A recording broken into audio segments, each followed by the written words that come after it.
bless you, Sister Sherry Wright. Hey, Prophet Tom. How are you? Yes, y'all come on in. God bless you. God bless you. Y'all come on. Come on. I feel a stirring in my spirit. Hey.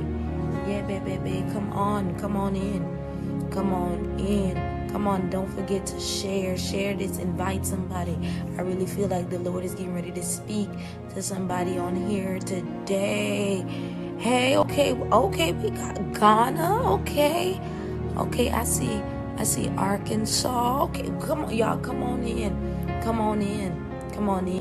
the Lord is, I'm sorry, come on in, the Lord is about to speak to you, I feel him strong and heavy.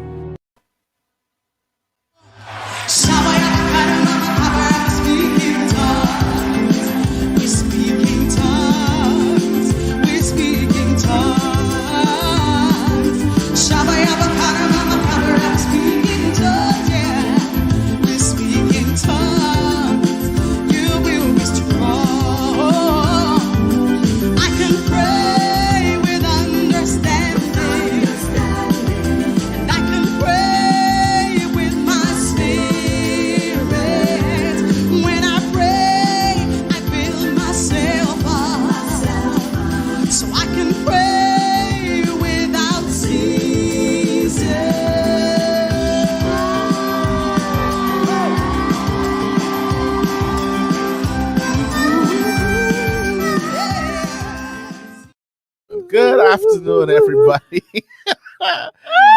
Oh, I love it. Come on in the room. We feel him strong and heavy. Y'all go ahead. Bashaya. Like and share the show. Echo Bashaya. Like and share the show. I take it that means Ambassador Devon is telling us a pleasant good afternoon. Good afternoon to you too. Oh man, I understand everybody. We late. If you can look at the title, you can see the title says now is the good morning ish show. Honestly, it's a good morning ish show. It's DGMT and the I does not stand for international. No, this morning ish. Good morning. We could be here. We have a viewer who has the abbreviation for our show is DGMT. Mm-hmm. They actually call it Digamata, and that I find hilarious. Digamata. That's a lot. So viewer says Digamata. Good after morning. I love it.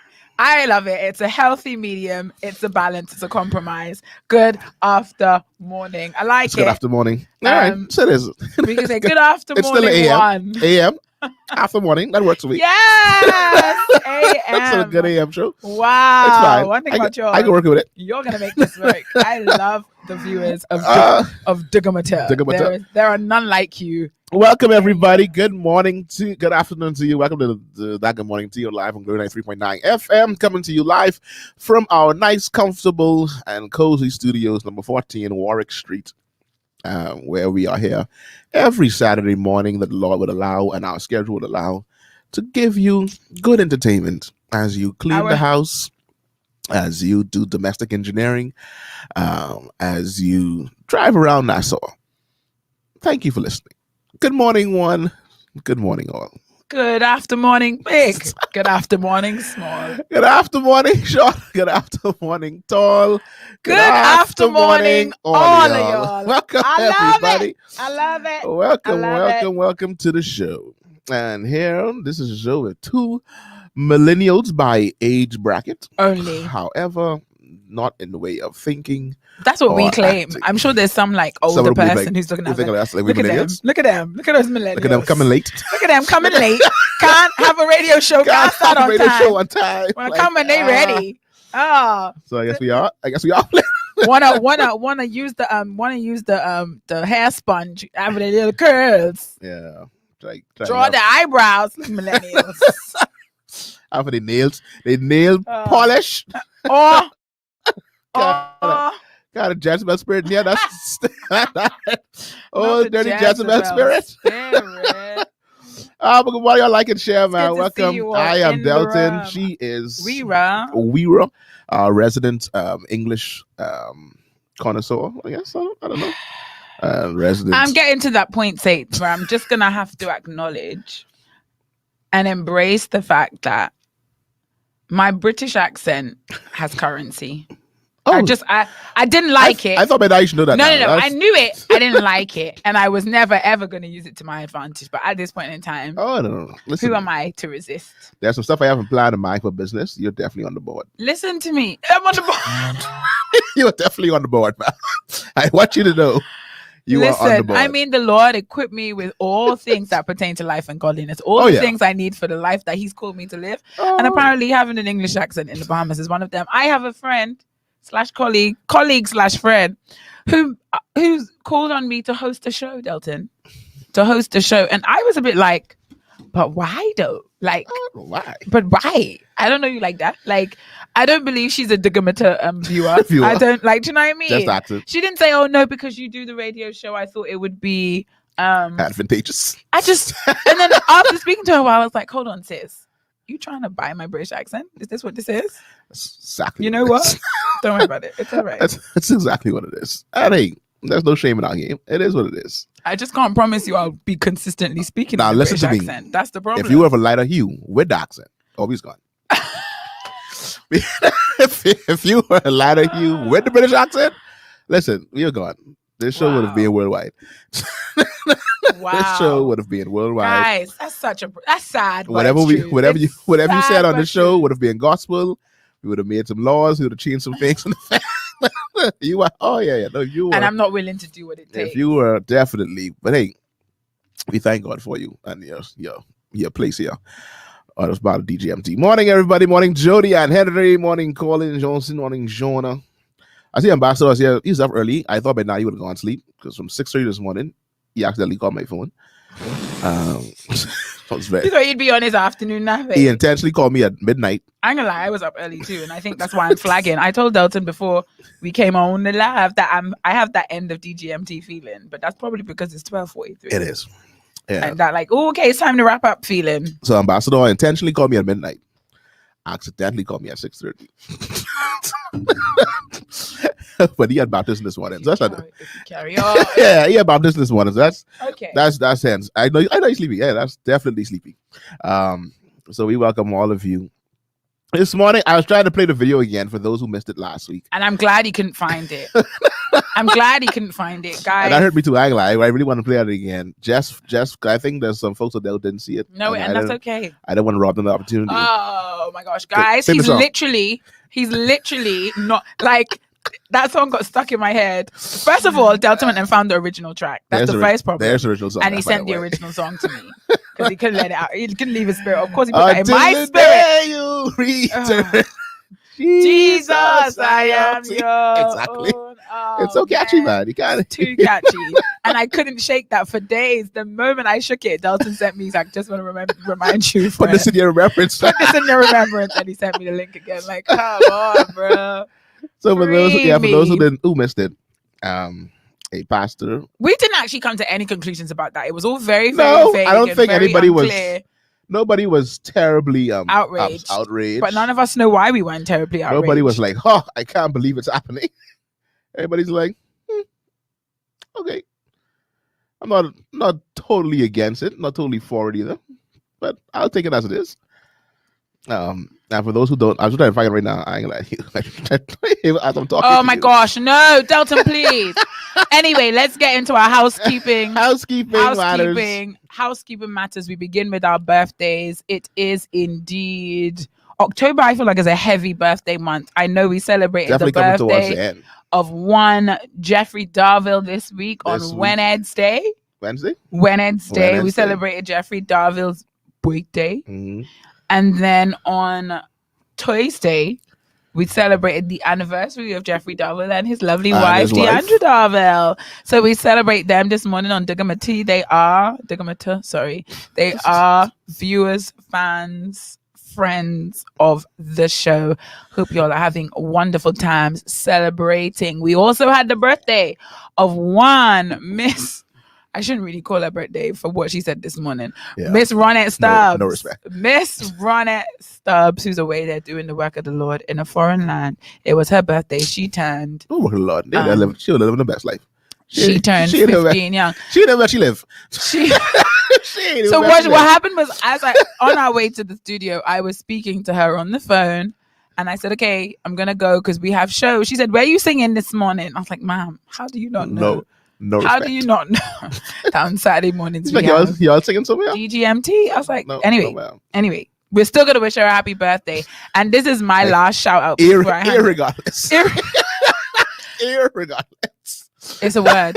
Apparently colloquialism now. Yeah. It's now been added to the dictionary. It's been added to the dictionary as a colloquialism. You all let's do foolishness long enough. Yeah. Oh, y'all, Delton has uploaded this video. Delton, man, why? Let's finish the housekeeping. So I have one more shout out I have to do, and it's huge. It's very, very, very huge. Delton, get the sound effect ready. On this day, maybe 2 hours ago, a dear friend of mine by the name of Oinka, who is a friend of, she's just a friend of DGMT by virtue of being a friend of mine, and of course a friend of Delton, and some of y'all on the live. She got engaged this morning. Her husband to be got down on the knee, he got down on the knee and he proposed. And so I have to wish my dear friend. What do you wish people when they get proposed to? Congratulations. Oh, okay. Yes. That's it. Thanks. That's what it is. I told you.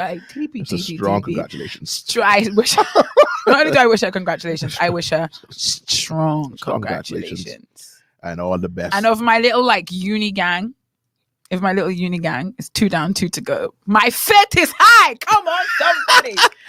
On this morning, I have been 50%. My faith has been lifted on this morning. So I don't know. Let me not take away from my moment. Congratulations. Yeah. And then further housekeeping, we want to celebrate another DGMT, whatever the words are we calling them. DGMT. Yeah. You gotta celebrate one Minister Marisha Walker. This has been a lit couple of days. So on last evening, the Ministry of Youth? I think it's the Ministry of Youth. The National Youth Awards was held on last night, sorry. And our very own, I call her very own because she's Glory 93.9 FM. She's the very own of, She's DGMT and all other things that we do here. She won the National Youth Ally Award. I am 100% sure I don't know what that is. What? An ally? Somebody who works with no, people? I mean in terms of like the award show itself. Oh. I can hear about it, but I've never even watched the ceremony. That's bad. You will watch from now on. Because she said she was going to it, but I didn't know I was going there to win something. I was like, I just go in because they have the youth awards. I didn't realize I'm going to it. Surprise! Because I win things. Y'all just want to know all the information. But so for Ministry of Youth Sports and Culture, their National Youth Awards. So we celebrate one Minister Marisha Walker on her accomplishments last evening, and to all of those who win and what DGMT and were even nominated and were nominated, and are fans of the DGMT. You are definitely counted amongst the winners because you were nominated. Yeah, man. Was me and Vera nominated? Nope. Are we youth? You digress. You digress. Are we still youth? So to all those who are celebrating anniversaries, birthdays, awards, the goodness of God, whatever it is you are celebrating today. Thing. That's bad. I'm trying to keep Delton distracted so he doesn't play this video. No, that video's already loaded. So you remember that. That video is loaded, ready to go. Oh dear. And we are on the cusp of November. We are on the cusp of November. This is our last October show. This is our last opportunity to tell everybody who celebrated in the month of October a very, very happy birthday, happy anniversary, happy life. Yeah, happy life. The fact that you're not where you were, I've just said this one is that you're not where you used to be. You give My God, thank God I'm not. Thanks and praise. Thank God I'm not. Who else is there? It's tomorrow. On the Hollow of the Ween, my older brother Randall celebrates tomorrow. Oh, wonderful! My sister was earlier last week too. My sister who lives in the Cali of California. Cali of California. And so all of those who are celebrating this week, I know one of our good friends is celebrating on that would be Tuesday. That's one Miss Princess. One Miss Princess, buddy. The person that doesn't forget anybody's birthday. Never does. She comes in with a song or dance every year. I can count on that. I know if anybody's gonna tell me happy birthday for all of you my gotta life, love those people in your life. For all of my life, one person I know is gonna tell me happy birthday. Princess. And for me, I remember the birthdays of people who were born 1990 and before. If you were born after 1990, it doesn't matter when I met you in life, I'm not going to remember your birthday. I don't know what it is. It's gone. It's gone. Out of your mind. For example, all the children in my family, I know their names. I don't know their birthdays. I was there when they were born. I held some of them on the day they were born. I don't remember their birthdays. But people I've met in the last 6 years, I remember your birthday. I know your. Why is that? Adult birthdays, I can remember. Children birthdays. And those are the ones you need to know, babe. Those are the ones you need to know. Y'all know I spoke of a colleague / friend earlier on at the beginning of the show. She's on the live. Whitney Aubrey Sterling is here. Yeah. Remember, you guys, I told you guys a story about somebody who I was calling the wrong name forever because their Facebook, it was her. I was calling her Caroline because her Facebook name was Caroline. That's not a name. But we fixed that. We sorted that out. Oh yeah, we didn't talk about that. We didn't talk about that. I said people whose names people whose names ain't their names, and then we discovered that we have Jermaines who are really Wades and all kind of things. All kind of stuff. Yeah. Also tomorrow, let's put this on there now before we get to the end of the show while you're here. Tomorrow we celebrate our pastor anniversary. Sound the big horn. So go join us down at Life Virtual Center. You got to come down. We have two services, but the big celebration time is at 11 a.m. The big people Apostle party. Raymond. No, All right, no way. Right, go ahead, ma'am. Go ahead. It's your world, ma'am. And so y'all invited to join. Y'all are welcome to join us. Yes, at Life Virtual Center. We celebrate our pastors and the 11th pastoral anniversary. Pastor Denzel. This is a nice flyer. Hey, listen to me. The person who did this is a nice guy. A nice flyer. He's pretty good. But he's ready. Him and his wife have the same spirit. Yeah, so when he's ready. I think that's it for our church announcements. And all of the announcements. I think news and reviews. I think that's it. That was church announcements. News and reviews. The vaccine is back. We back. We now have more first and second doses of Pfizer. And so you are all welcome to go ahead and log in and make your Delton, appointments. I made my appointment. You made yours? And then I missed it. So guys, did you get it? Y'all know we come on here to talk very candidly about our journey through this panorama. I had plenty marking to do, but I get sorted out for next time. You didn't they sent you the code and stuff for that? Send me the code. I had a QR. You have a QR code? I had an appointment. I had to go and cancel it though.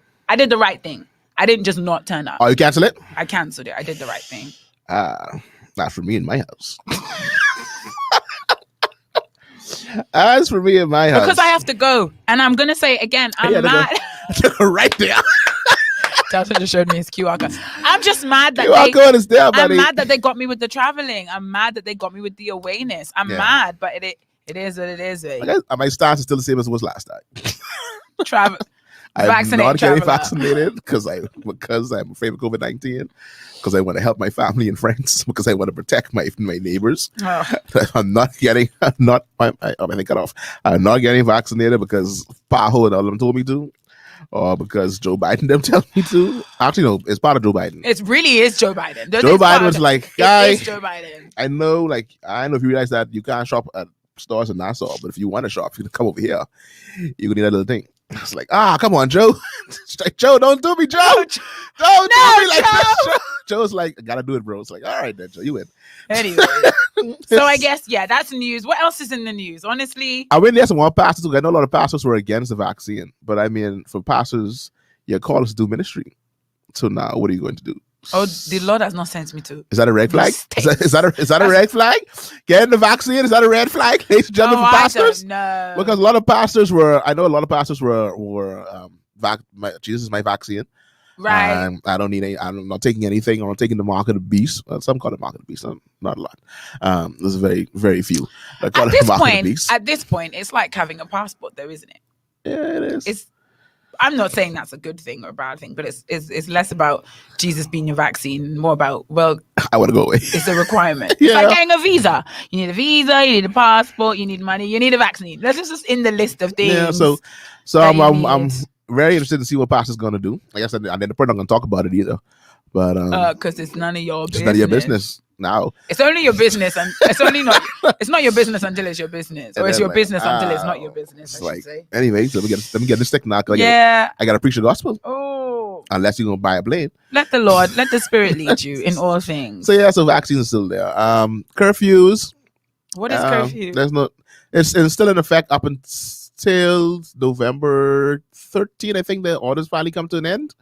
I think it's the 13th. Oh, I saw somebody posting about the whole orders and those people who haven't had their licenses renewed. Now that is another thing too. If you didn't renew your car license during the pandemic, of course, because you didn't have to. But now it's not like they're gonna hit you with them fees because you didn't. Which is like, hold on now. That wasn't about it. That wasn't about the thing y'all said the first time. Hold on. I haven't heard that they're gonna hit you with the fees. You're just gonna have to pay for what you didn't pay for, which would have been the case anyway. No, because let's say if I didn't get my car license last year March, right, and this year March going for, and I ain't getting my license yet, it sounds like they tell me I'm going to pay from last year March. Yes, but you would have always had to do that, pandemic or not, and pay for this year March as well. You always have to do that. Yeah, but if you give me like this blind, that blind means like don't worry about this. But if you do it, you would pay for this time. You're all too naive. I ever knew that it's one day I would have the price to pay. That you pay for 2 years. Nah. If you didn't pay for that year, now you pay for 2 years. In no way has this pandemic encouraged me to believe that somebody anywhere was going to give me a blie in anything. There are no blies to be given. So yeah, no, I was ready for that. I just don't want to pay no additional fee, but I was ready to pay. Fee. I was ready to pay. Come on now. Julian, you naive to feel like you was getting a blie while you was driving your car up and down? I put it down. Breaking curfew in the car and you want to blie? No, sir. Yeah, so I think no, ma'am. No, sir. Curfew days officially come to an end. But by means of emergency order, November 13th. I think Travis comes in and I think the vast majority of our lives would be completely unaffected. But there is a portion of the population who are. We passed a government building today. Oh my goodness. That was packed to pieces. Like, I've not seen humans that close in a long time, and it made me feel uncomfortable. Yeah. Have any of you like watched old church videos and just felt like, you're close? Like, or any kind of concert video, like people all up on you, like you're really close. And I literally had that feeling when we drove past that building today, like, no, you're really too close. So I think it seems as a look at as Department of Labor, I think that's what it is. Well, Delton, they did not even try to spread the chair. No. It's not even arm's length. Those chairs are between them next chairs to each other, like and they ain't big spacey chairs like this one I'm in. Them regular plastic ones. No, them ones where your hips already spilling over the edges. Them white plastic ones. Oh my goodness. Yep, and so they in there. And guys, so I think we are officially out of that whole scary part of the pandemic. A friend asked me this morning, how's COVID cases by you? And I was like, I don't know. Yeah, she's like, is it still cause for concern? I was like, for people who are concerned. They probably are.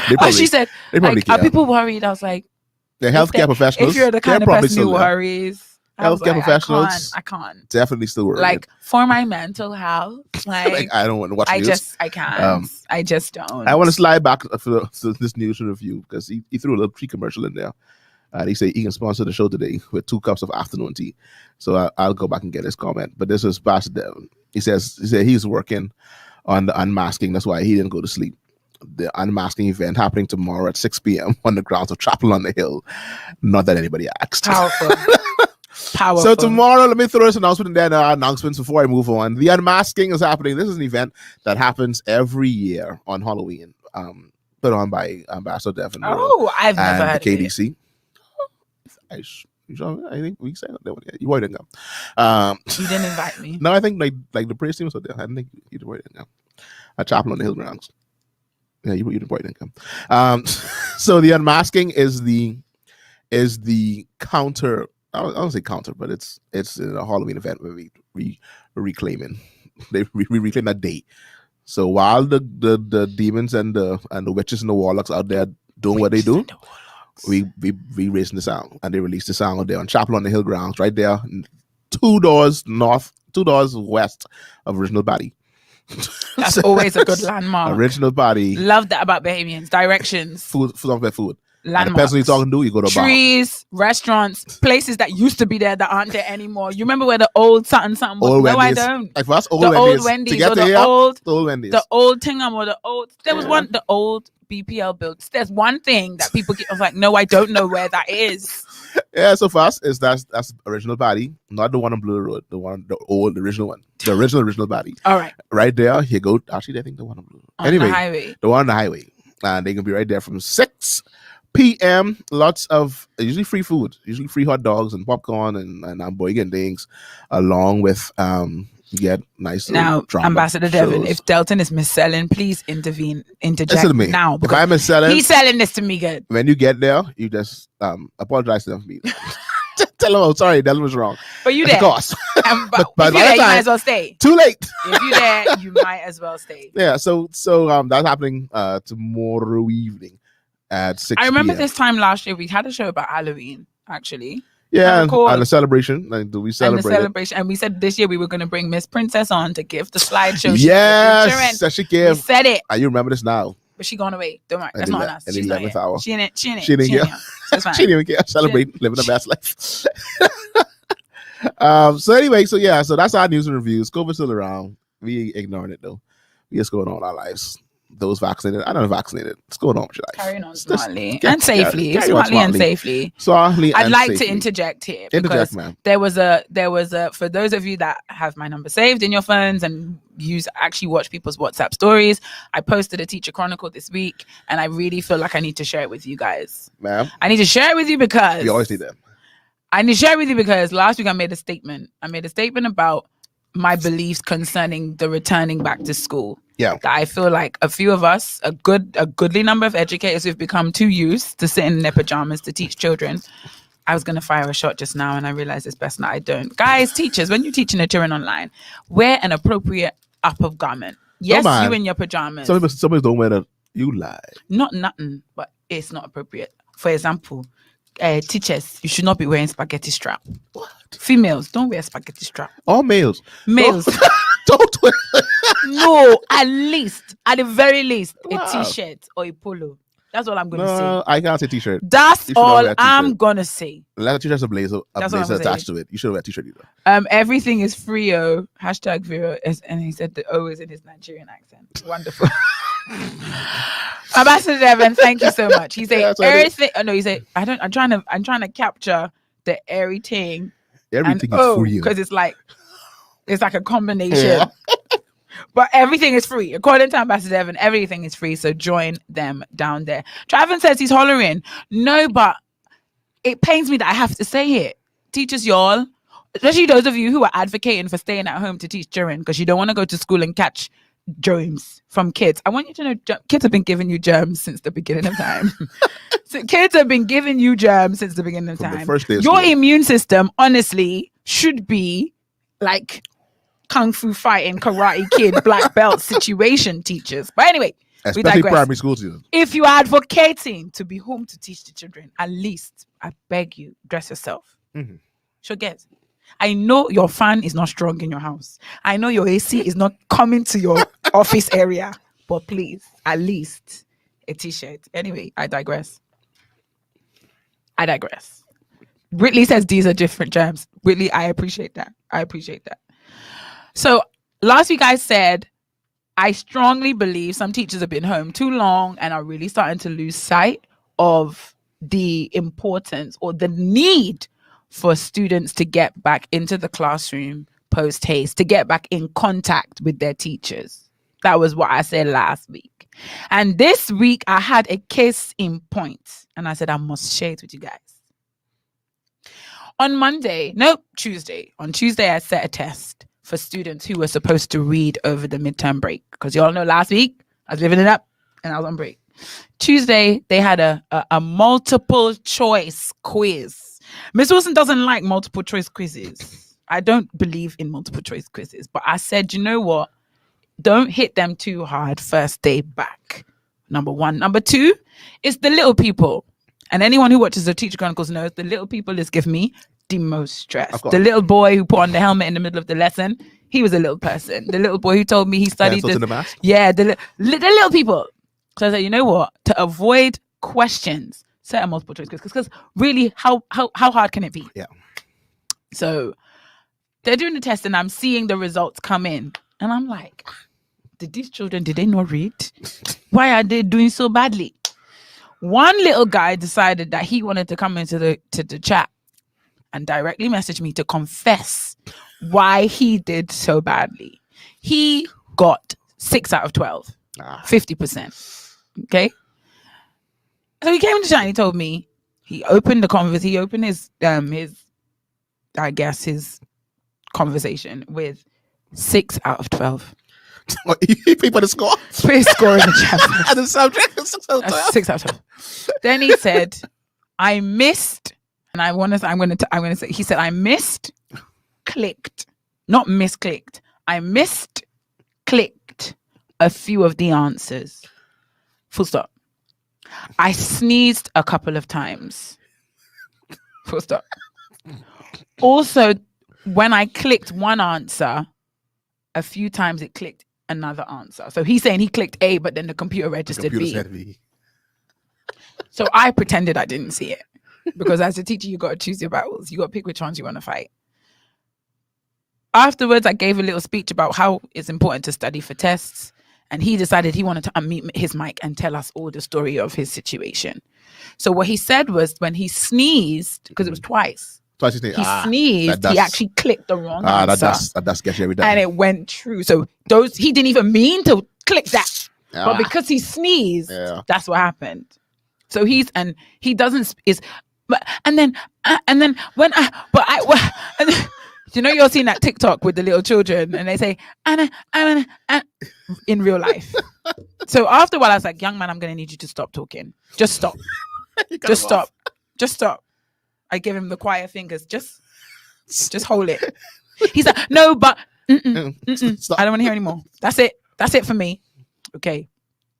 Julie, lies and slander. Can't touch Jai's line. I just said, regardless of the circumstances, your grade is your grade. Your 6 is your 6. Okay. And he's a bit of a clown and a joker. So he probably was trying to see how much he could get away with. Fine. The next day, I said to the children, next day, new lesson. Miss Wilson's gone to sleep. She's woken up. She's refreshed. All things are passed away. Behold, all things are made new. I told you teaching is one of the most beautiful demonstrations of the grace of God. Morning by morning. New mercies I see. Like it never happened. Like it never happened. I came with new mercies. And I started the lesson. I said, okay, guys, just for conversation, let's wake up ourselves. The conversation is, do you prefer virtual or in person?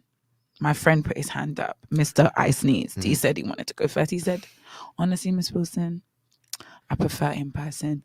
I mean sober. Because you know, in person, I just feel like I understand instructions better. I don't really make as many mistakes and I just get better grades. Like when I'm online, I can't really focus. And I said my heart broke. You fall for it, man. Because I already put him on the Teacher Chronicles yesterday. But Delton, he was serious though. He was serious. His point was basically, I just don't do it well. I'm the kind of kid that can't concentrate. So don't leave me in my house by myself because I can't focus. Too much things happening. It's like too much going on. So honestly, my heart was broken for him. And I said, can you imagine? There are teachers out there that are saying we should stay online. What about Mr. I sneezed? What is he going to do if we stay online? So guys, and another girl, she came and she told me how she needs to come back to school because she lost all her friends. All her friends in school, and she'd only one of her friendship group at home. So in the last 3 months, she lose all her friends. And in fact, they've been talking about her behind her back. And they think she don't know, but she does know. And so she already knows when she come back to school, she don't have any friends left. So everybody gone. I said, all right, let's get into today's lesson. Moving on. So guys, for the sake of the children, their friendships, their sanity, we got to go back to school. Come back to school. Gotta go back. I think we, like I said before, I definitely shout out teachers that in school thing. I was afraid of the whole virtual thing, but that part went well. But there's nothing like in school and seeing the excitement of, I go from even for my child. My excitement of my child seeing friends, seeing people outside of us. Because if you tell him he was going to school, but it's like, I still see y'all again. So like, it's still mommy and daddy. It's still and that's home. His first school experience. It's like us home. Come down, let's go to school. Where are we going? Right in front room, buddy. Come on. Come on, Churro. And not Dallas Ma, who made him wear his school uniform only to sit in the front row. Sit right in the front row. I put that on and iron that. It's sharp too. So to see that experience of him in school is like, no. And how excited he is. Yeah, the children. I mean, even though now, anyway, it's a whole other story because he's listening. I know he's listening now. So I ain't talking business on Hi, Dallas.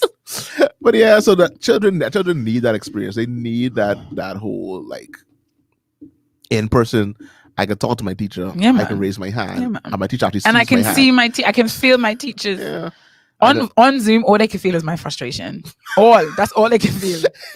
That's all they can feel from me. You take a deep breath. Oh, it's be a lot. Yes, they do. Franklin's right. Travis says he wish he could say the same, but he comes ready with new petty every morning. We're still being saved. You understand? We're safe, but we're still being changed. I should say we're still being changed. Still a work in progress. Still being changed. Well, but they need that. They need that personal touch. And so shout outs to all the teachers that are out here who want to get to the students, man. Who want to touch the students. Come on. And rather in person so they actually can feel your frustration. Okay. Face to face. Because online, I just be like, all right, guys, we're going to end early today. And sign off. I'm letting you go to break early. Oh my God, Miss Wilson, you're the best. Meanwhile, you don't know. I want to come for you. It's pure rage. That means I am dismissing you early. That same day, one boy had his nostril in the camera. I was like, that's enough for me today. Everybody, bye. Oh, Miss Wilson, oh my gosh, I love you, Miss Wilson, you're the best. And in my head, I was like, if only you knew. Is that because of the nostril?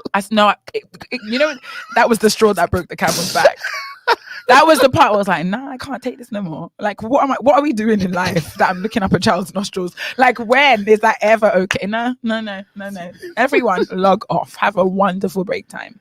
Yes, you have an extra 12 minutes of break. 12 minutes? Extra 12. Right then. But I have nothing left to give. I have nothing. I think that's the only benefit of virtual school, I would say. Yeah, I guess you said about suddenly just end the meeting. What happened, Miss Wilson Child? My internet just broke. You know how PDC this internet go. My internet. I don't think I ever did that, to be fair. But it was always in the back of my mind, like, what if push comes to shove? BPL. Yeah, that'll be it's easy. They getting thrown under the bus, and no one's not gonna believe me. No one will question you and be like, what?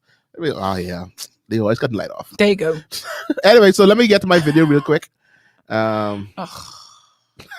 Just for those people who didn't see it last time. And so red flag, guys, red flag. Red flag. Yeah, red flag. If your pastor takes off the belt. Yeah. The Bible says support suffering.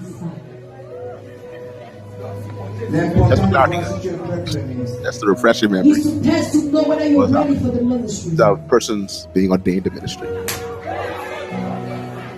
If you are giving he's not dead. Not dead. He is not dead. Not dead. He moved. Yes. You are my everything. You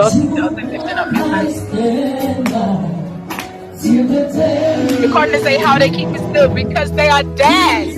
Their flesh is dead. That's what I'm saying. You are my strength. See the day you will come. Hey. Jesus, I am your own. I am your own. I am your own. See the day you will come. Jesus, I am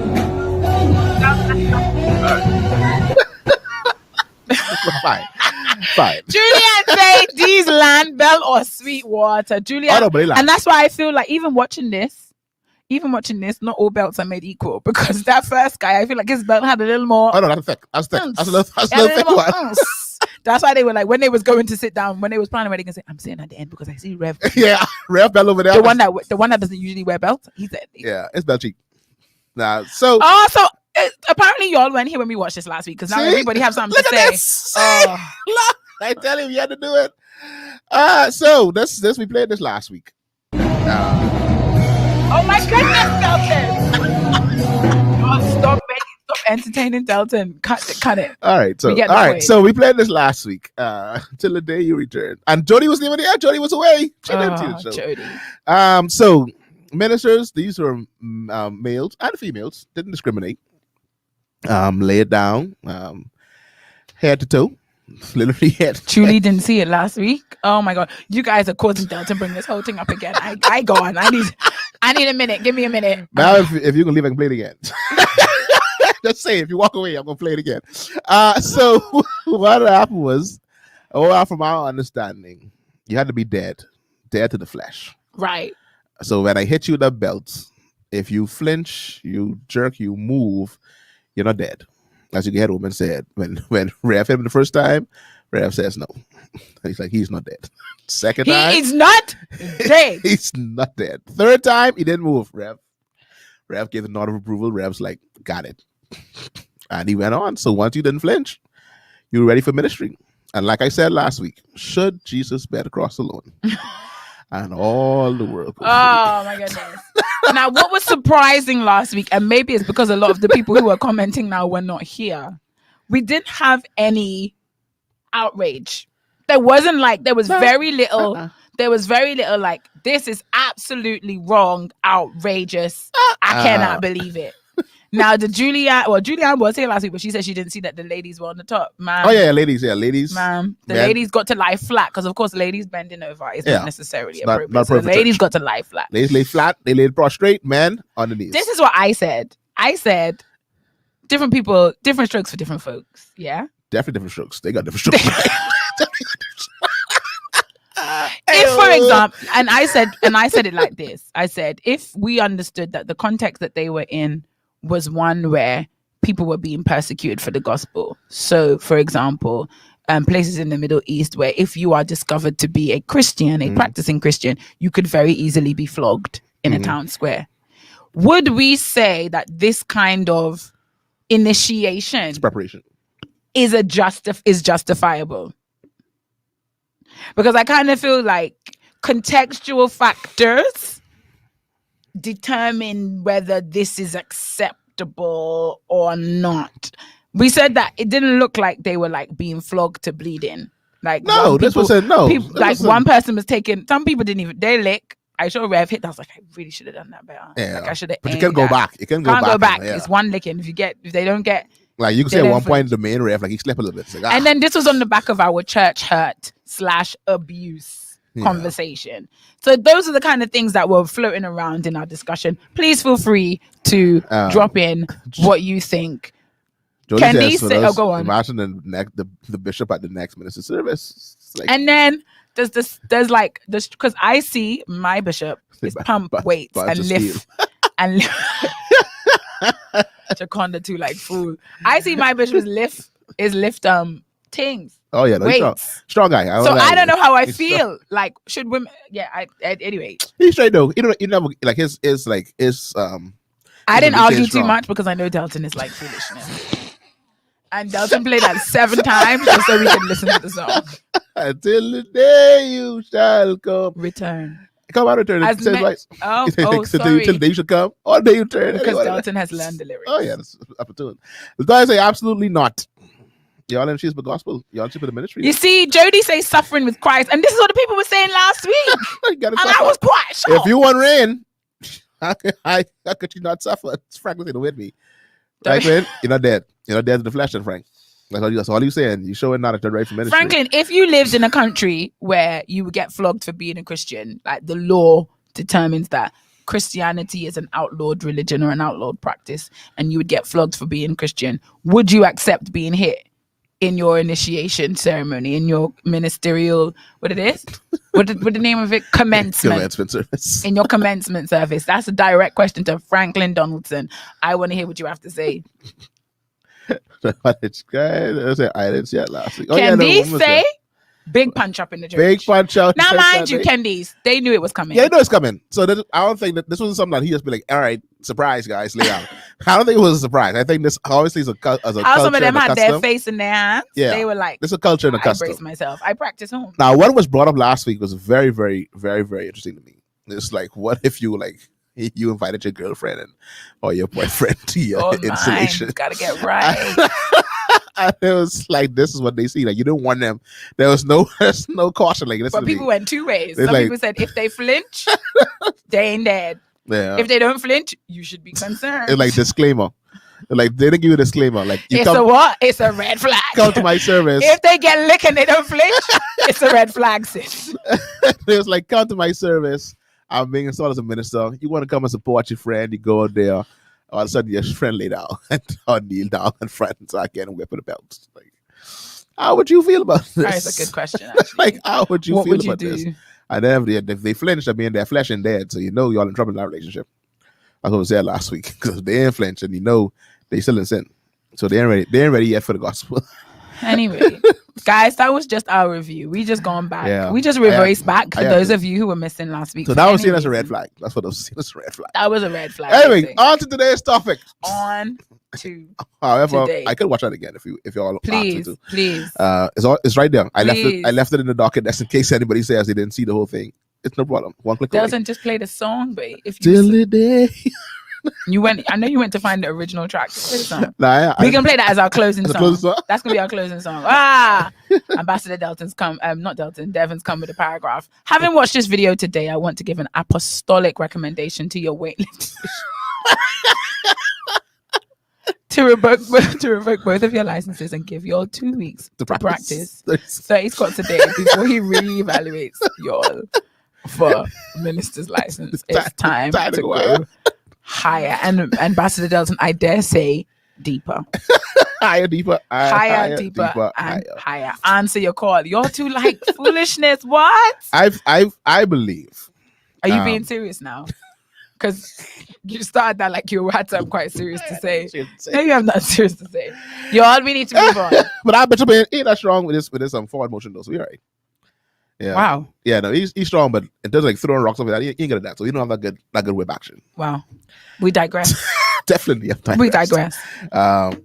Frankly, say you still say no. I like I said, this is my church and this is your church. So stay out of people's business. They invite you. I mean, those people have my respect. You didn't get no invitation, so stay out their business. They have my respect. If nothing else, they have my respect. Yeah, discus is here. It's right here. Right here in a whip. Right here in a whip. Whipping down. Like throwing rocks. He can never throw rocks far. He can't play balking. He cannot play balking at all. This is a strange. Yeah. I hope the bishop is listening. He has weird strength. Yes, I always talk about him. He has a weird strength. Certain things I'm stronger than insulin, and there should not be. I really feel like the bishop should come and speak for himself. Yeah, I know he speaks himself. Behind his back, in front of his face, in his radio station. He's a weird, strong kind of guy. Anyway. Lucky for all of us, this is not a concern we need to have. Not a concern. Why? Because we don't go to the HH. Y'all still people but y'all make sure you're his own. Yeah, until the day he returns. Whatever it takes for you to commit to him to the very end, you do that. Be Jesus. I am your own. You do that. So anyway, so Vera sent me this is as we go on this topic as we prepare for our close. Vera sent me this she tagged me in this post. That was who shared it? Brunei Clark. You'll see their names. I don't take their names out. Their names are still there. Everybody. I'm not trying to do all the editing. But anyway, so this is the post. This was it said. It says for those who are listening via radio, I shall read it for you. A lot of older church members want to know why there's a massive lack of young people serving in church. You can't spend decades making a generation feel unwelcome and then get upset when they leave to find God on their own terms. You were the harsh gatekeeper of certain ministries. Now you're getting too old to carry out those duties, and you're upset that you chased away the people you were supposed to hand the torch over to. This was made by Ashley Sean Roll. I don't think, no relation to me. I don't know who she is. But it was shared and it went a little viral. A little viral. And I told Vera, like, I had this conversation with myself a few days prior to her sending this to me. And I wanted to know, I did plan to ask you on DGMT today, like, what did that was that a conversation you had with somebody? What triggered the conversation? It was me looking at the organization that I'm a part of now, which is Highway Church of God. Mm-hmm. Where Highway Church of God was always known for a strong adult, like that 40 and over strong children. Oh, little kids running around. You get on Children's Day, you got a children's choir of 40, 50 strong. Got you. One point we had a strong youth choir. And then from my generation, it went away. Right. We started tell how good it was for when it was there. We on my old church, we got together every Saturday. Like the youth of the church got together. When you say youth, what you saying like age? Youth is like 14, actually probably like 14, 15 to like 25. Okay. Like that little subset. The mature 14, 15 to like 25. But all of us were like grade 11, grade 12. The majority was not age bracket. And we would get together Saturdays. Like we come to youth meeting on Friday, kiki, have fun, play park inside church. That Saturday morning, we get up, we back to the church hall again. We bring our PlayStation thing and we out there, we fellowship and we having a whale of a time. And then it's like around 2 years into that, it just stopped and it dwindled down. And then I would go to conventions for our body, and it would be youth convention, and then it would be like, so for the youth part of it, between that age bracket again, it would be me and probably Laquan. I think Laquan is like 10 years younger than me. If I start to be corrected. That was the youth. Oh, and Shavari Watson. That's Sister Watson granddaughter. Okay. Why? Because she had come to Sister Watson. So those are the people who faces you always would see for years. That was my thing was, why is this not a concern for anybody? Or why is it seemingly not a concern? Why I ask this question? Because a lot of the ministers and the pastors, their children fall in this age category. Right. Where are they? The PKs. The PKs, the MKs, the ministers' kids. The MKs. The MKs and the PKs. The DKs. Whatever. Where did they go? The DKs. DKs. Deacon's kids. Everybody's kids. Everybody's church. It's a question it always bothered me. Like, so what happened? Now, I don't know if this is, hey, JD says, great work, you too. Thanks, guy. I don't know if it is how this person opined it, where it was these harsh Put gatekeepers. It back on the screen, yeah. Where it was these harsh gatekeepers that kept the children out of certain ministries. I don't necessarily believe it's that. But my problem is, and I bring it to DGMT, I don't know what the problem was. I don't know where did it fall down. How is it that we can have these strong adults, strong babies, toddlers, preteens, but then in the middle there, between that 50 and the 40, essentially when you have to make a decision. Yeah.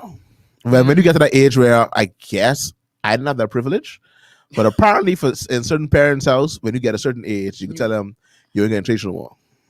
Apparently. And that happens around at 18. Me, I didn't have that.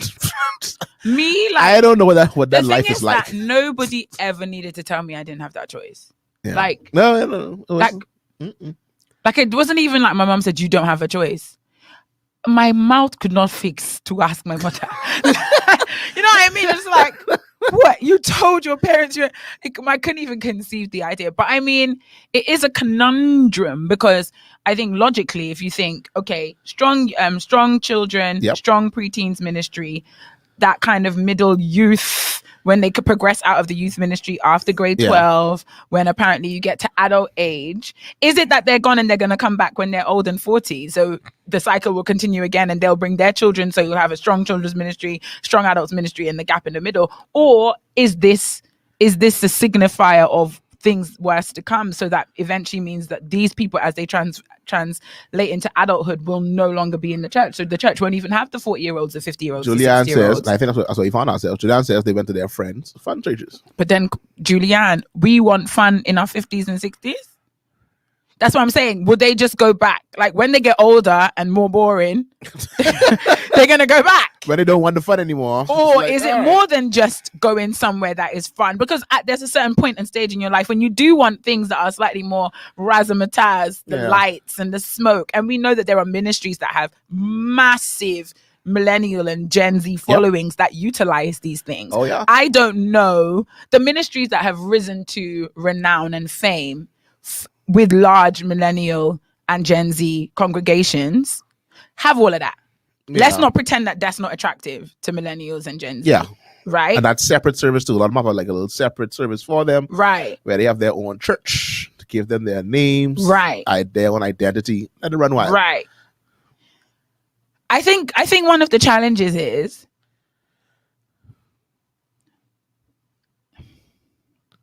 I always wonder this, like for music, for example, because music is one of those attractors. Singing contemporary songs and having gospel music that uses trap beats and things that are appealing to the young people. I always wondered, like, didn't our parents have things that were appealing to them? Like, what's the difference between them and us? Because for them, the 60s and the 70s music and all of the funky stuff, they never brought it into church in order to be able to stay. No. Church had what church had. Yeah. And they came and they dealt with it and they sucked it up. And I'm sure that there were things that were trendy and attractive to young people at that time.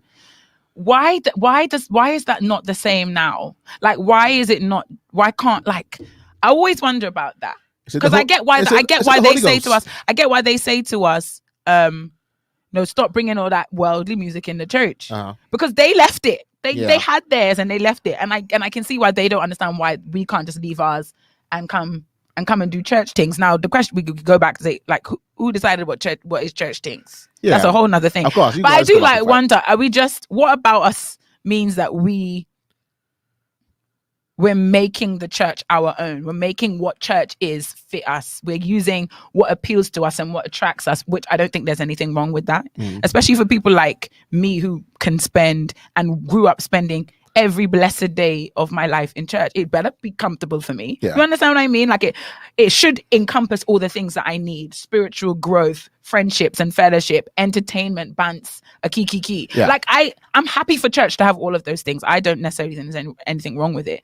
But I do wonder why were they so good at being able to leave what was trendy at the time? The music outside, the fashion outside. Because we have to we're trying to find a healthy balance. Well, some of us ain't even trying. Oh yeah. But like we want to wear what we want to wear. Yeah. And and the whole idea is like you can't find long dresses in stores anymore. And I did forget that. It's like, no, God's not judging my outward appearance, he's judging my inside appearance. And you know what I mean? Like, my spirit is right, my heart's in the right place. So don't worry that I've got my navel showing. And then don't forget the male toxicity, whatever the word is, because man, they don't control themselves in the first place. Right. What I wear oh my gosh, because what I'm wearing has got nothing to do. Like, if he's got lust issues, that's got nothing to do with me. Yeah. Like, he'll lust after my toes anyway. So it's kind of like that's where we are right now. We're like, that shoulder blade too. we need to make the music more attractive and more funky to bring in the young people. We need to loosen up these dress codes and restrictions because they are unreasonable and anachronistic, in the words of a word that my pastor likes to use. Anachronistic mean like out of date, they out of fashion. We don't do that. But I just wonder, and I don't have anything against that, but I wonder, like, no, but our parents, them said there, they were able to just be like, I'm not going to wear these bell-bottom pants and these mini skirts in the church. In fact, I'm not going to wear them, period. We have a caller online. Oh, welcome, caller. Welcome to Glory 3.9 FM on that Good Morning Tea. Good morning. And Vera, for my response, no, you ain't gonna hit Frankie nor Patricia Todd. That's my first response. You ain't hitting me unless Jesus tell me this is what it is. Jesus ain't say it, you ain't gonna hit me because like the other person said, big fight. I hitting you back. All right. Thank you for that. Like first things first.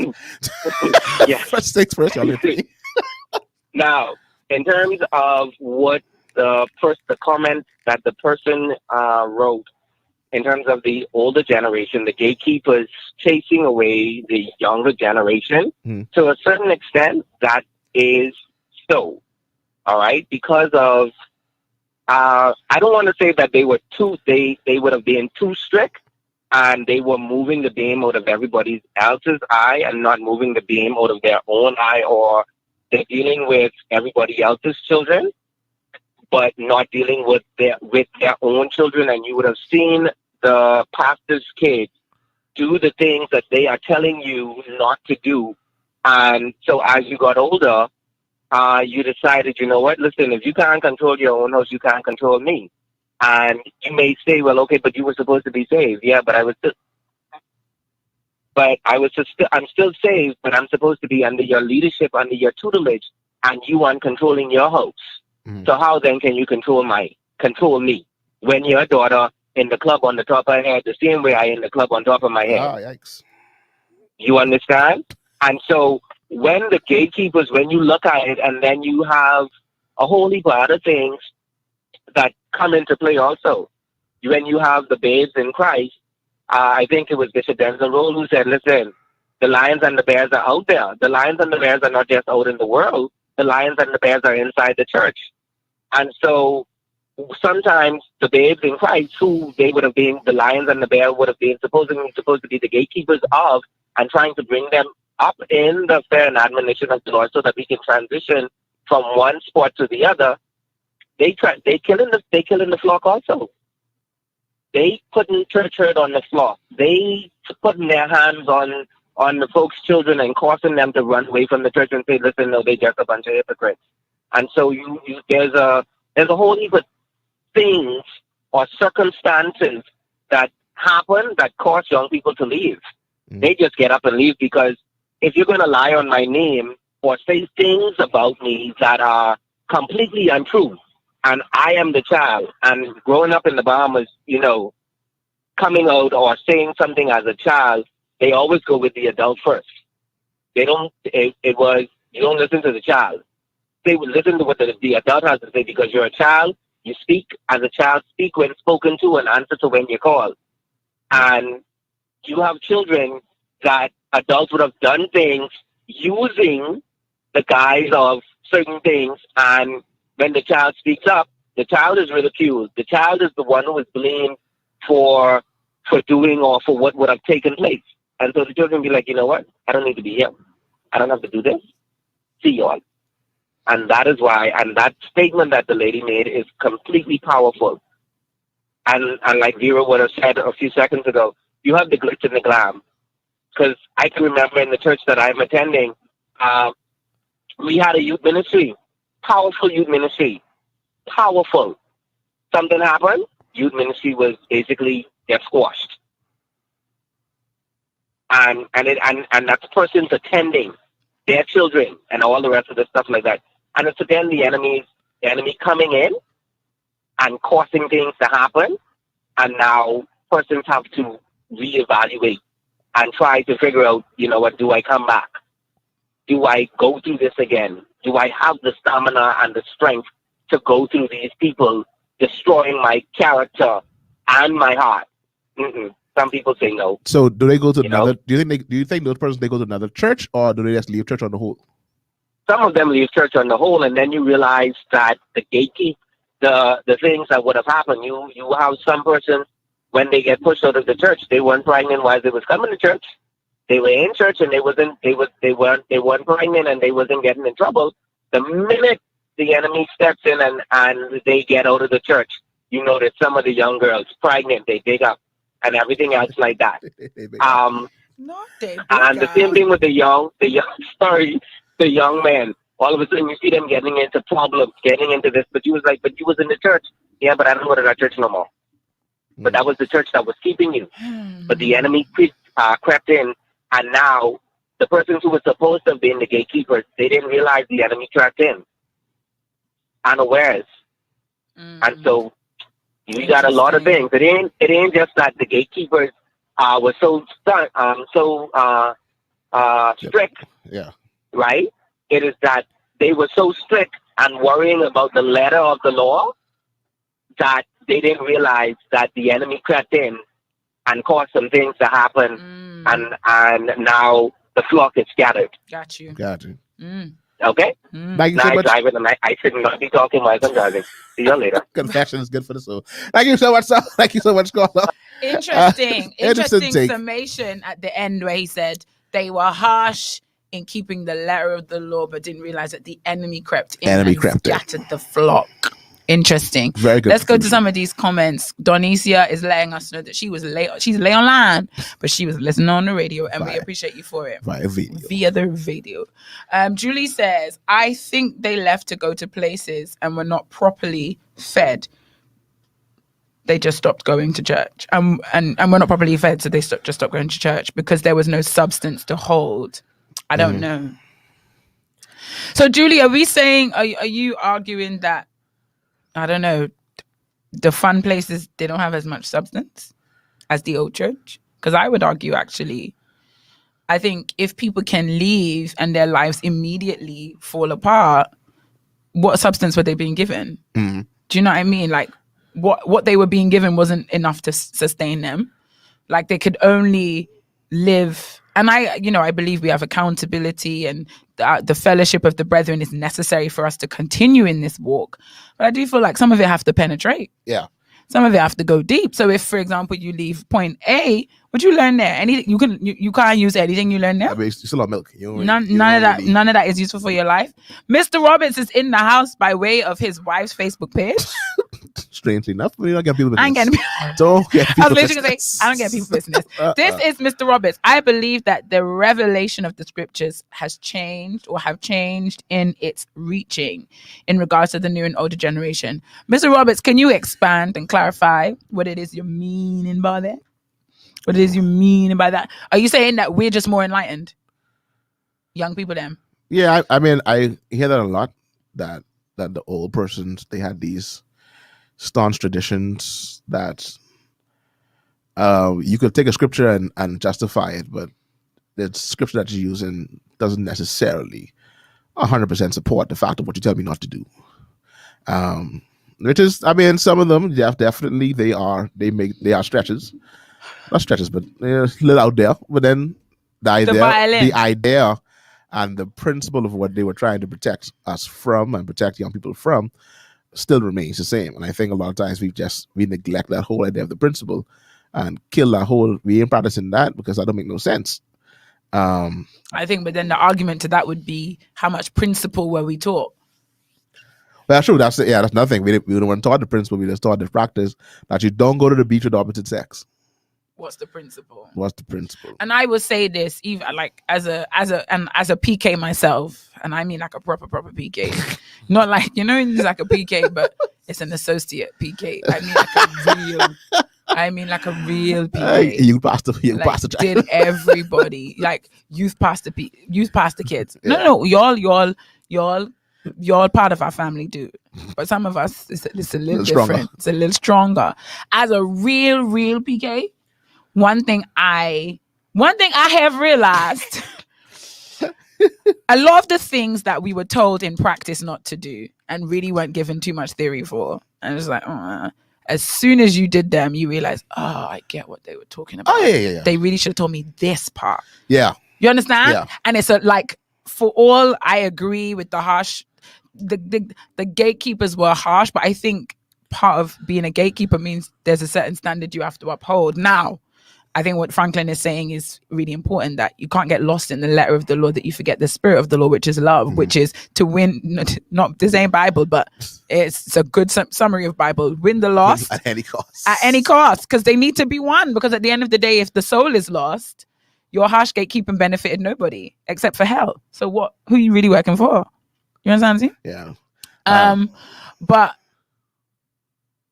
I do feel a lot of what we perceive to be harsh, strict, restricting was done from a good place.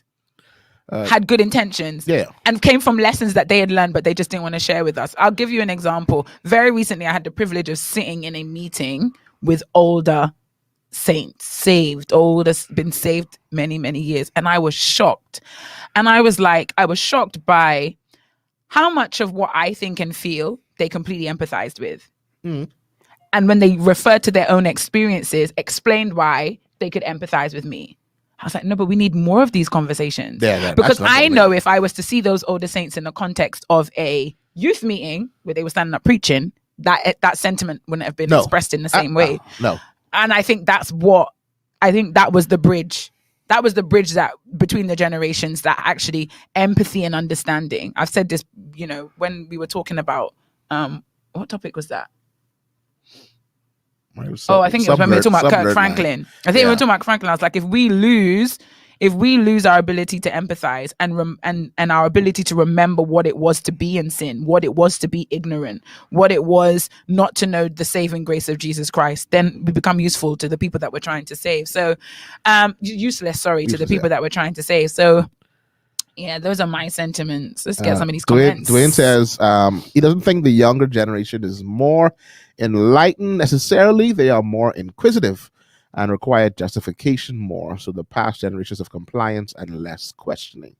I think that's what he's trying to say. Obviously, he's holding Is down. that a characteristic of a generation? Like, what? Where did that come from? I think when we talk about that more inquisitive generation, technology did that to us. I'm gonna say it's not. I think from that more technology and that ease of access to information. Whereas, even I am young, but I grew up in a house where that whole idea of asking why wasn't an option. And education. There was no asking of why. And if I wanted to ask, at the time, I got internet late in high school. So it wasn't like I could go search and find out why. Right. What you told me was it. Yeah, what you told me was it. That's and for that generation, what you said was all right. So I think because of the technology now, I can search. And of course, all of it is his story. So you can find someone else's story that says the same thing. All his history is someone's story. And so you search up and you can find 15 websites to tell you shouldn't do this. And another 15 to tell you that you should do it. I think the generation now of this technology, they find out this information so that they come out to pastor. No, pastor, I see this. And pastor come from the generation that didn't ask why. So I can't really answer your question when you come to me. Because I either tell you live right, or you can bust hell wide open. That's what pastor tell you. Because pastor really didn't know the why, and he didn't care about the why. He just know that because he never had to explain back then they tell me this and I can go to hell. So my advice to you, young brother preacher, don't do this because you can go to hell. And then young brother preacher had Google, and was like, they say the people on the Google say I ain't go to hell for this. Because the people on Google say this isn't necessarily a sin. Interesting. And so I think that little cross section there of the generation with technology versus the generation that whatever pastor said or whatever the man of God said at the time, this was facts. This was what it was. I take this. I got this with my heart. I got this with my life. All diligence. I do it. So I think that is where. So I think that's where Dwayne's coming from, talking about because they're inquisitive. You gotta justify why you tell me I can't do this. I think I always thought, right? I always believed that there's like a level of, for like every generation, there's a level of, child, y'all are different to us. Yeah, that will always exist, right? Of course. So I do wonder sometimes if 50 years down the line, we're going to have a breed of young people who are like, oh, they can't relate to us. They don't understand us. And then the cycle continues. You say down the line. I don't relate to young people now. No, but then, and that's my thing. Aren't we just going to have this? Isn't the problem going to be, isn't it going to happen again? Yeah, it definitely is. No, there are people now that I like, what? Julie's making a good point here. She says, I don't even know if it was technology. I think it was observation as well. And that sounds like what Franklin was saying in that. Oh, you see, we saw you doing, we saw X. You told us Y and we were seeing X. And now those two things don't marry. And here we are. I guess the question is DGMT. What is the solution to this generational divide, to the fact that we're losing generals, we're losing seasoned saints with years of experience, insight, knowledge, wisdom, and no one to pass it on to? What do we do? Because DGMT is the show of the millennials who ain't really millennials. What do we do? What do we do? Like, how do we bridge this gap? Can we take some responsibility? Because I think we mad at them for driving us away, being too strict, being harsh taskmasters. Now they're transitioning to glory and they're taking their knowledge and wisdom with us. And we're like, well, child, y'all should let us stay. Because then, okay, what can we do though? How can we bridge the gap? To be honest, also about the math. Or the math wasn't necessarily adding up. Got you, Julie. I know what Julie's saying. Julie's saying 20 years anniversary, 25-year-old daughter. 25-year-old daughter. Got you. But y'all telling me. But Julianne, the flip side is that's why they telling you, because they know. But however, they don't tell us that. They don't tell us that they have a daughter who's 25. Absolutely. We have to find out. We find out and then it's like, so you tell me this. Somebody Somebody explain this to me. Yeah, so that's another the transparency element is definitely a thing for the older generation. They didn't believe in putting their business in the streets, although the business was in the streets. Those who knew. If you know, you know. If you don't know, you don't know. Dwayne comes back and he says, also, the back in the day, inverted quotations used, compliance was not only because it was forced, but because there was an earned respect for and deference to those who were in authority. The seniors were respected not only just because, but because they carried themselves in a way that earned respect. Sort of related question, he says, is Jay-Z this generation's MLK in this generation? I think I get. We got you. You need a last sentence. We got you. I got you. What is Jay-Z? That's a lot. That's a lot to unpack. So Dwayne's saying, I like to reiterate things just to make sure I've understood it and fully comprehended it, because communication is not the key. Comprehension is the key. So Dwayne is saying we shouldn't dismiss it just as, seniors being respected because they're seniors, but actually they carry themselves in a way that demanded respect. But then, Dwayne, we're talking about how this generation, and I say this, I'm talking about me and Delton's, because Delton's talking about he's looking around him and the people that he came up with in the youth ministry area. Them gone. Only a couple of them so left. Far away. Sorry. So you don't feel like the 30 to 40-year-olds, 30 to 50-year-olds have that default respect for seniors? I think my comprehension is filling me. He's filling me. I understand what Dwayne's saying. They carry themselves. So are you saying the people who are old now, the people who are considered seniors, are you saying they are not carrying themselves in a way that earned respect? Or are you advising us who are becoming seniors daily, who are drawing daily to seniority, that we must remember that if we want to demand respect from the next generation, that we should do, like, if we want respect from the next generation, we need to earn it? Is that what you're saying? I think I get it now. I missed a comment. Let me get back to the comment. Someone said, "Hi guys, sorry I'm late. I was cooking sauce. All gone. Thanks for asking."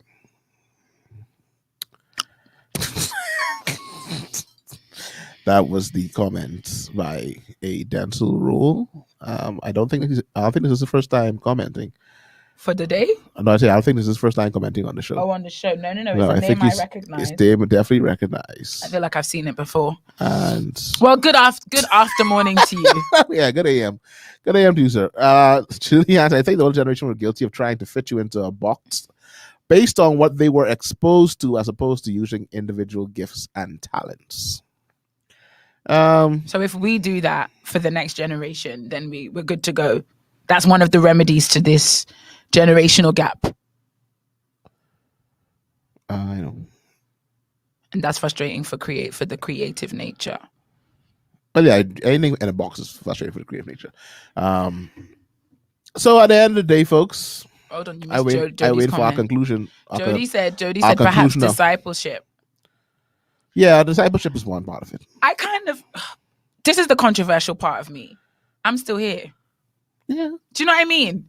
So I'm kind of like, okay, yeah, we have a bunch of excuses, but some of us are still here. Like, so my thing, and I was going to ask this question: is the problem, like I said this back when we first started this conversation, is the problem then the parents of these people, and not like how we always tie everything? The government talks about parents now in terms of the criminals. The teachers talk about parents now when it comes to students in the classroom. Are we now on the same bandwagon that these parents were not the persons they purported to be in church at home? Hence, so right. it ain't the harsh gatekeepers. True. It's the duplicitous parents that were in the church. Like, it's not difficult to be a woman of faith and prayer when you were raised by a woman of faith and prayer. Exactly. Regardless of what they told you to wear in the church. Yeah, that didn't matter. Interesting. I think the problem is how are these children being brought up, where the church shouldn't is rear your responsible child. for keeping them in church. That's not the church's responsibility. That's interesting. As much as it is the parents' responsibility to raise their child in the way that they should go. And when they get old, they will not depart from it. Oh, we have another comment here. Oh, this is the same person that No, you skipping comments. I skipped somebody? Yeah, you skipped Julianne's comment and you skipped Jody's comment. I don't think I got Jody ready. Jody said, perhaps discipleship. Yeah, okay, got it. The one before Julianne. Oh, I didn't see Julianne last one. Julianne last this, not necessarily the kids before marriage thing, but the sip of people's personal lives. Like if you could be saved and still engage in all kind of vices, why I can't do the same? Do something as trivial as wearing pants or whatever the youth's issue is. Issues are. Got you. I understand you, Julianne.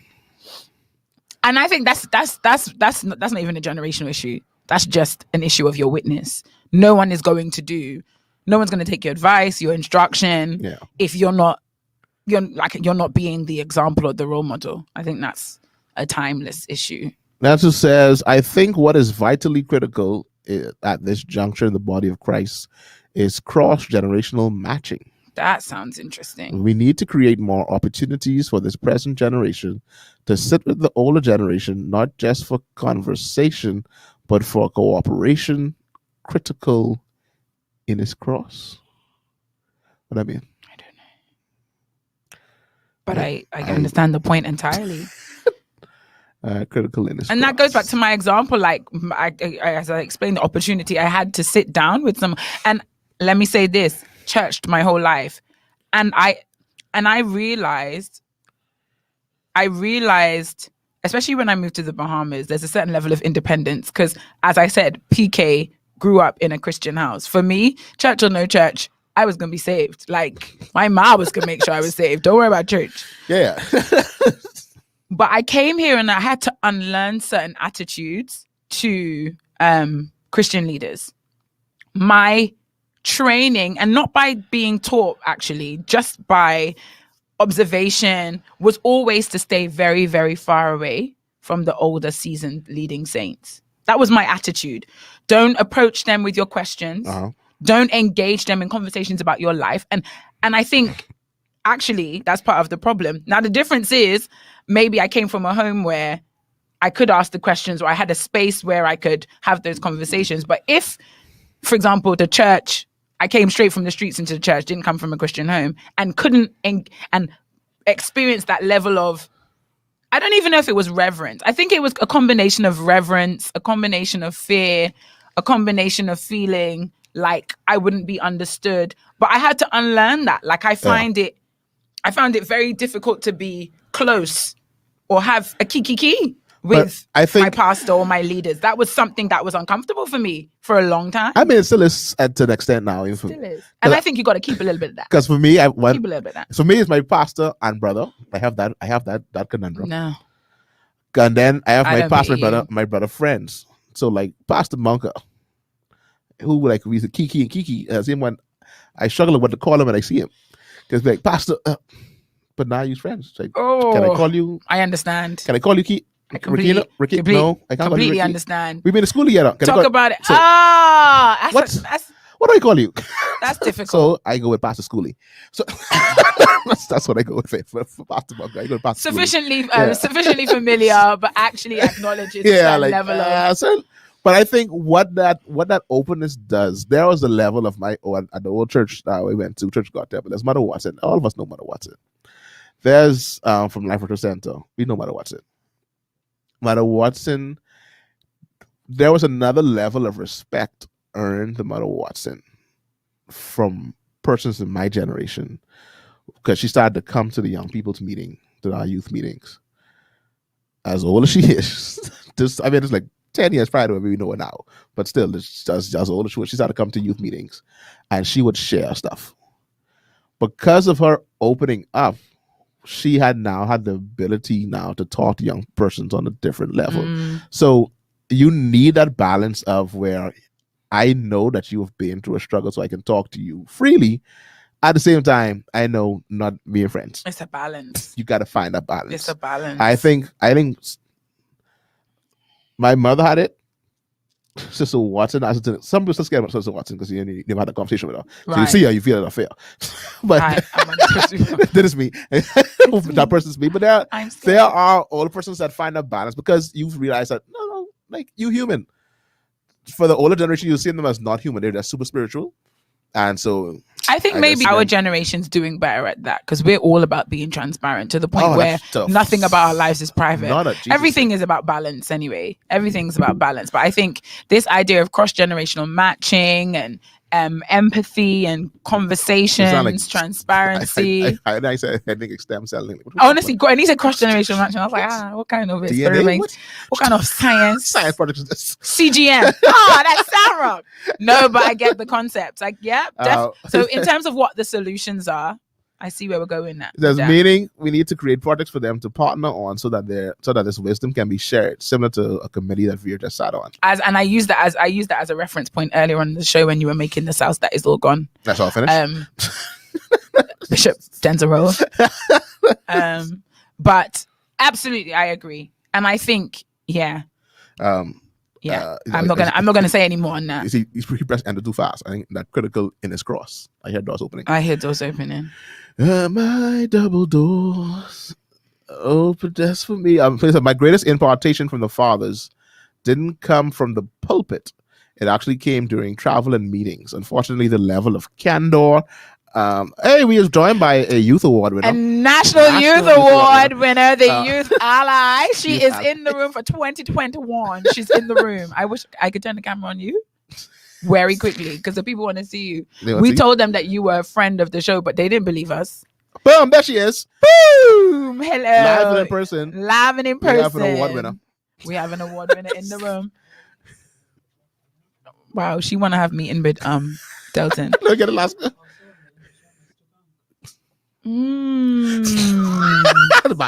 I have no problem. Go ahead. My greatest impartation from the fathers didn't come from the pulpit. It actually came from travel and meetings. Unfortunately, the level of candor you experience in those moments hardly ever make it to the pulpit. And I feel that it is that candor that bridges the gap. Definitely. Franklin said this is a problem in the church in general. We don't share our experiences with others, so they don't fall in the same pit. What we have done is we're at danger of going to the other extreme where all your business is out on the streets. So actually no one can respect you because you're no different from me. All your business is out and you don't have anything. You haven't got any wisdom to go with all this stuff you're doing. You're telling me about all the dumbness that you up to. Fine. Where's the wisdom? Where's the overcoming? Where's the conquering? Also, me and you are on the same level. So what is it we're here to do? What is it we're here talking about? I think I struggle with that too. Social media hasn't helped us. Social media has not helped us. All our business in the street, but absolutely agree. And I think when you look at pastors that have been successful in developing multi-generational congregations, candor, relatability is definitely a feature of their leadership. Definitely is. Someone sent me a voice note to my personal phone, but it said listen to it first. It's like I can't listen to it and do the thing on the air at the same time. But there's some. Those are so cute. No, but like, what are they supposed to do in normal? Like hold candy? Eh? We have paused for brief station identification. AKA sharing of Sugar. There are some of you who've been on the live and we've not heard from you on this matter. Please do chime in before we wrap up the show. We're a strong kind of agree. That's what we. That's our response to the post. We're on a kind of agree. Agree, but we're about solutions now. I think listen to half the voice. Don't see what it plays on there. Because I asked them to play on there. They say but it might sound jumbled. So it sound jumbled. I can't replay on there then. Jumbled, you know. Another thing I think I was trying to say was that. Oh, that's very loud. It's very loud. All right. So I can just play it on there. Oh, I think okay. So yeah. Not the caller, the voice noter.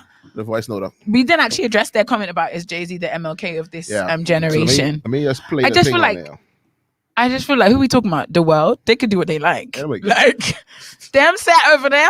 They could follow whoever they want. Another thing I think I was trying to say was that Martin Luther King was a contemporary for those in his generation, not just for young people.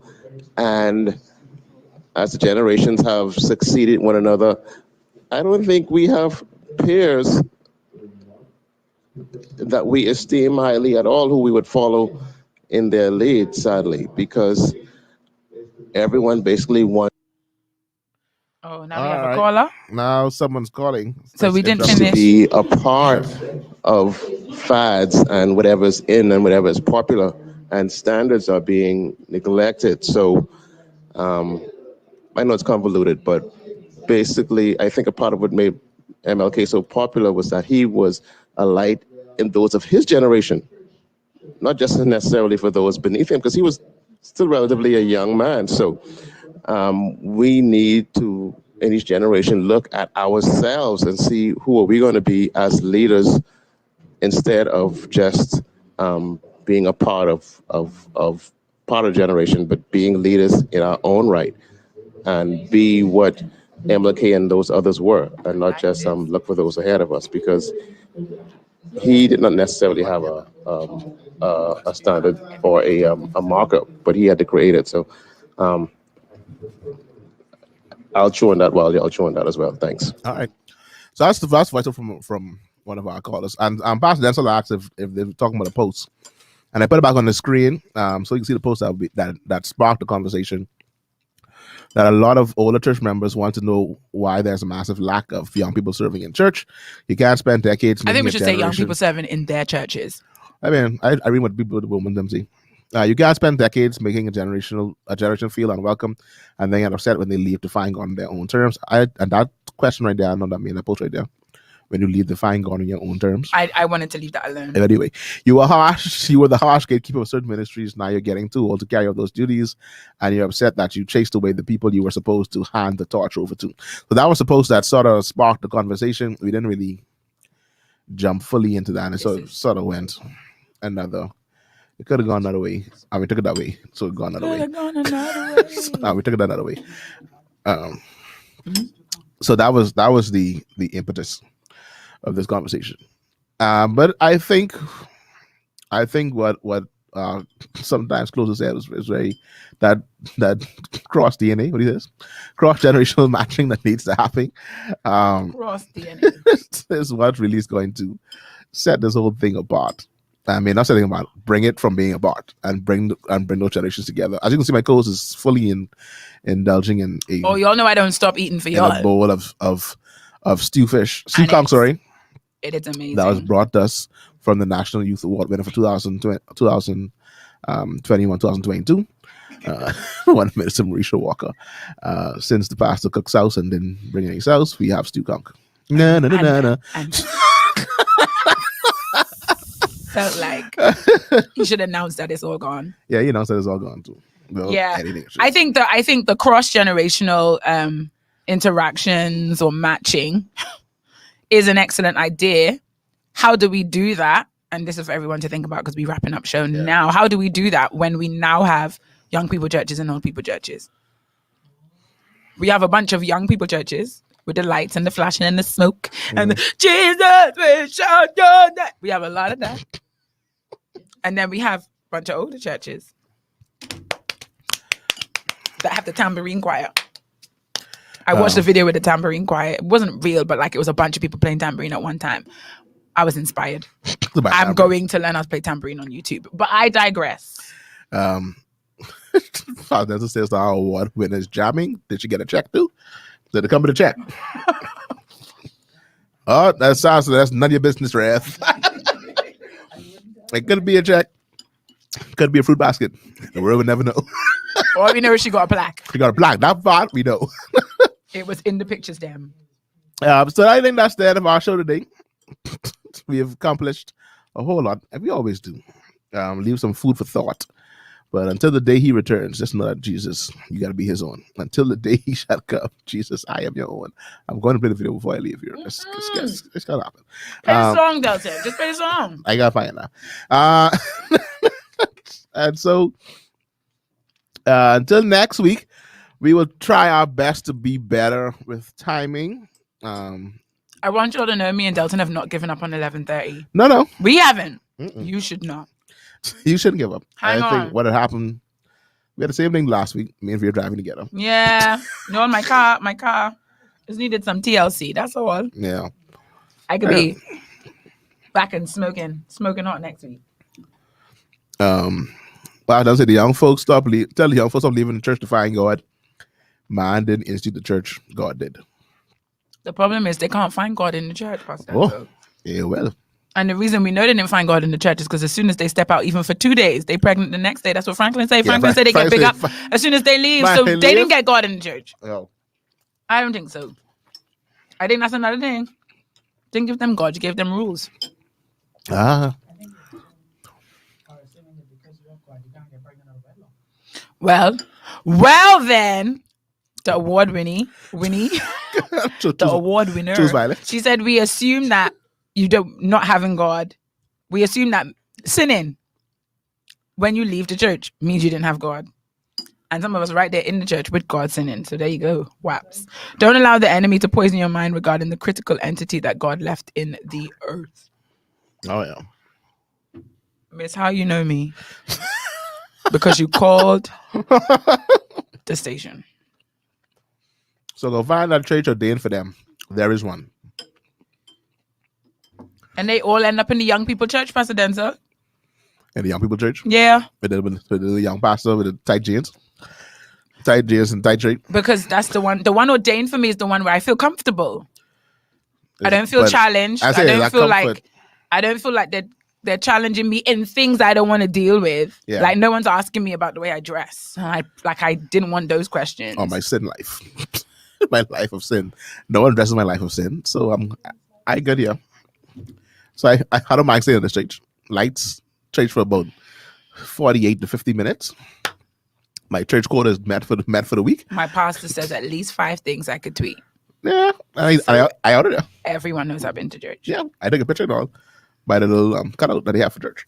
So everybody know I paid the church. Anyway, guys, we gone. It's been real. It's been fun. It's been real fun. It's been real fun.